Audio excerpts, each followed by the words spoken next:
All right, hi guys. This is a totally optional part of the project. You definitely don't have to do this, but I'm going to quickly go over how to change your model background color if you so choose to. And let me pull up an example about why you might want to do that. So this is a little bit of a sneak peek for you, but I'm going to pull up one of the later files here. So let's go with this one for now. And you can see in this file here in the model space, when everything is dark, sometimes things can be hard to read.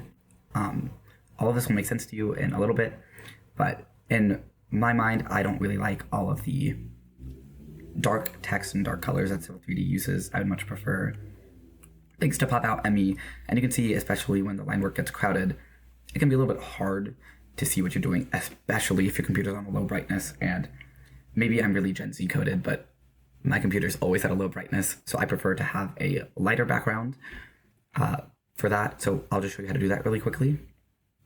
If you go to the Civil 3D icon and you go down to options, this is how you can fully customize everything Civil 3D has to offer. This is a really big menu, and I don't know what any of this does, but I do know how to change the background color.